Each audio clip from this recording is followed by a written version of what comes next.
The first time that I met Rondevlei was in 1997. I was doing my matric year at Grassy Park High School, and I'd done stuff that I wasn't proud of. And I had a choice of doing community service for what I've done. I rang up Rondevlei, seeing that I was interested in animals my whole entire life. I thought, oh, there's a nature reserve right on my doorstep. I've never been there. And they said, yeah, no, they'll take me and I can come and volunteer there. I needed to do 15 hours community service, but what changed for me was I actually found where I belong. And I ended up staying the whole entire year doing more than just 15 hours. I spent every living, breathing hour that I possibly had at Rondevlei just doing volunteer work. Môre, môre, môre. Hoe gaat het? Julle werk aan wat vandag? How's it? We're currently standing in Rondevlei Nature Reserve, and what's happening at the moment is that we've in the period of drawdown 2010, where we open up the sluice gates and we actually let the water out in order to get a flush motion through the system and hence taking out excess nutrients. It's also a good opportunity for us to actually get into the vlei and actually clean up all the litter and solid waste that is coming down our catchment areas. We take out about 12,000 bags a year, which equates to about 300 cubes. So that's a lot of waste. And if you look at the waste that is actually coming down, about 90% of it is in actual fact recyclable.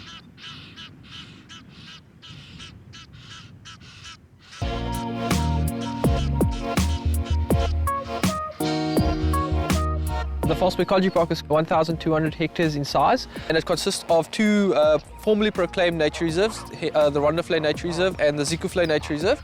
It also has an active sewage works and it has an active landfill site, as well as a section of coastline.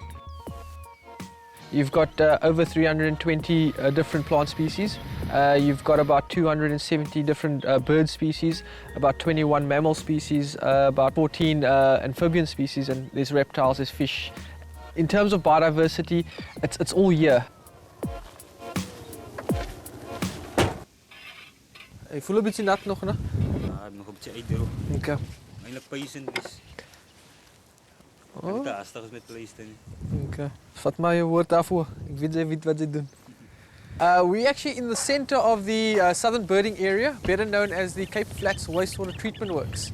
It's an active sewage works, and we're standing in the actual pond area. Once water's been treated, it gets released into these ponds. And for some or other reason, birds seem to love it. And at any time, there can usually be about 30,000 birds on this particular site. It attracts quite a large number of international visitors to the site. I'm disappointed in the fact that our residents that live right on our borders don't use the site more often. Die area waar ons in bly, ons het vroeg uit die skool uit. Dan ons het nie eintlik 'n goal wat ons wil achieve eendag nie. Nou, jy sit op die strate, wat het jy om te doen? Jy het niks om te doen nie. Ik was nog baie jonk en ja, ik heb gewerkt daar bij Rondevlei. Je weet, ik verdien nog geld. En ik heb niet dat om te doen met mijn geld niet. Zo ben ik aangegaan en begon dwelms gebruiken. Toen heb ik me weer uitgeskopt. En toen, nou verleden jaar, toen gaf me weer een kans om te werken in de vlei, schoon te maken enzovoorts. Toen zien hulle dat niet, die man hij is rechtgekomen, hij is niet meer zelfs zoals ik geweest het niet. En zoals je kan zien, ik is nu weer, ik is bezig, ik is blij met ik hier is, ik is lief voor die werk, ik is lief voor wat ik doe. Growing up in Grassy Park, I believe that it's given me some insight as to what is happening on our streets, what is happening with our youths, what's happening out in our actual homes. And a place like this, it offers a retreat in some sense where people could come and relax and get away from their worries. Apart from that, the main program that we're running at the moment is the skills development program, where we get youths and members from the local community and employ them. We do training with them where they can then take that training once they're done with us and actually go out and be part of an active workforce. Môre, môre! Hoe gaat ons vandag? Ja, tussen die boom en die bas. Hulle wil geweet het as hulle miskien Gloves kan gekry. Okay. Dan soos die droë stukke Stiek in die hande in. Alright.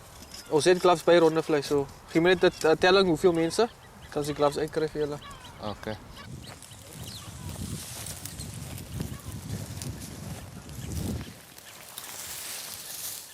This particular plant here is called Acacia cyclops, which is Vrygrond. It's an invasive plant from Australia. With this particular plant establishing itself in the site that we are at the moment, it doesn't give our natural plants a chance to actually establish themselves. Apart from that, alien clearing actually provides us with quite a number of jobs for our local communities in and around our natural areas. Ik heb school gelost, wat ik staan 5 kom. Toen ik aan die draklijn en beginnen gaan dagga begin te koop. En daarvoor heb ik beginnen mandrakes begin te verkoop. Dinge het beginnen erg raak daar zo met die gangfights en drug wars wat aangegaan het. Ik heb voor mezelf beginnen werk, fruit en vegetation. En nog een dame wat bij Rondevlei gewerkt heeft. Sy het vir my gevra eendag, stel ek belang in 'n werk. En sy het my die nommer gegee van Asieff. Ek het hom gebel, ek het ingekom. Die positions was almal vol gewees. Hy het gesien dat ek eager is en hy het vir my gesê ek moet net aanhang. Daar sal 'n opening. Next dag kry ek 'n oproep en ek is daar. Dat ek nou nog vandag hier is. As soos hulle sê, is a gift from God. As ek elke dag buite kan is, dan is ek so gelukkig as wat ek kan verstaan soos Asieff. Hy het altyd gesê, hy soek 'n job binne die office. Want sodra hy in die kantore gekom het, dan is hy baie moeilik. Maar as hy buite kan saam met die manne in die veld in, dan is hy, ek kan sommer sien expression op sy gesig. Hy is die gelukkigste persoon.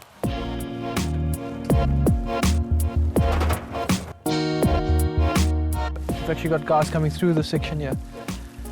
And a bit further off as well. Okay. All right, we'll actually need to get the maintenance teams out here just to sort this out for us straight away.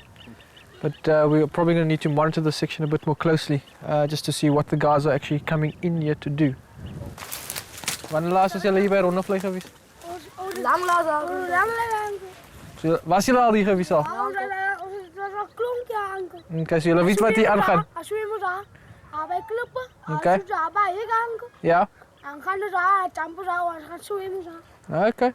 At the moment, you might see this, what I call the Berlin Wall behind me. Unfortunately, with putting up a fence like that, what we've actually done, not on purpose, was exclude quite a large population of the community with them not having access to our sites. We can't have these guys walk all the way to our existing Rondevlei entrance, which is probably about 4 or 5 kilometers away from where we are. But we are currently working on that to try and actually tap into this community to try and get them to utilize the actual False Bay Ecology Park. Hello. Hi there. Nature Reserve, Nature conservation. I think the program that you guys are running is absolutely fantastic. It was amazing. What first got us interested was that she had got it in her little sitting room. She'd turfed all her sitting room furniture out into the sand. And she got some cast-off shelves from the other library and some cast-off books. And there in her own sitting room was this little reading room. And that was enough to make my husband and I realise that really she was serious about what she was doing. And so it's been, I think it's just amazing what's happening. It is amazing, here. yeah. Thanks, Okay. you keep well. Fine, Bye-bye. yes, and well done to you and all you're doing. Well, we'll see what we can assist with. Yes, Hello, hello. may these people come in. Hello, Amal. Hello. Rondevlei being right next to you, how does that affect what you're doing here? You know what we used to do? We used to take a walk with him. And we would take a walk right around here and we would against the fence there. And we used to see the ostriches, you know, and they were like, because it's the first time the children used to see stuff like that. So for me and for them, it plays a big role because sometimes they see stuff that they never saw before. But for now, we are seeing stuff from a distance. How can we, I mean, we're on the other side of the fence there, and obviously you guys are on this side. How do we try and, how do you see us bridging that gap? Just by working with the community, working hand in hand. We've got our kids that comes in with different projects. We've got our nature side of our library. We use this almost on a weekly basis to teach children about different various type of plants. We've got this small frogs that play frogs that Mrs. Van Ryneveld wrote us, and there was different kind of things, they were living, different kind. And I never knew, just the color on this shows the different kind of frogs that you get and the species. Now, children are more interested when they see a kind of a plant playing, and they will come in to Bernie, can I have one of these books? I just want to see what's happening, what kind of plant is this. Just by doing that, by doing this now actually, they're respecting nature. Yeah, so they're learning something about nature. Yeah, they are learning. We've actually got live animal display, and we can easily bring our snakes and our frogs and our chameleons. We teach the kids about what's actually going on with those animals, and yeah, so that's one way that we can actually help you. Guys, you can stand. You want to pick up the kids? Yeah. Where are you? All of you? Lisa, Claudie, Bernadine, Alia, Jade. And this is only a portion of your kids. This is only a small portion. This is a small. Smile,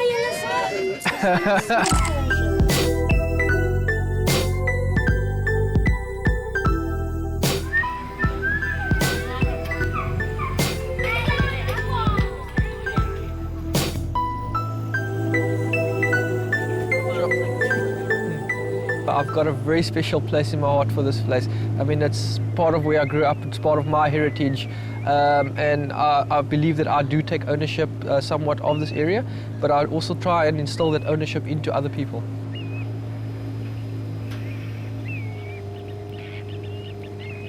I actually think that we're in the absolute perfect position where we are in the False Bay Ecology Park, and how the urban area is built up around us, in that we could actually build relationships with every single resident that actually lives on our borderline.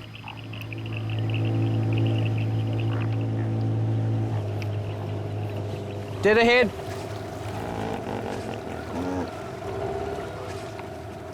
I wouldn't chance another circle actually. If we had to stall engine, we would never make it to the shoreline. So I don't want to see what happens if it gets close to it.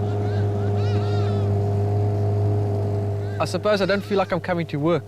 It's somewhat of a second home for me. I've got a family here, and if you enjoy what you're doing, it's not work. You can't see it as work. I feel like I'm robbing the city every single day that they're paying me to do what I do.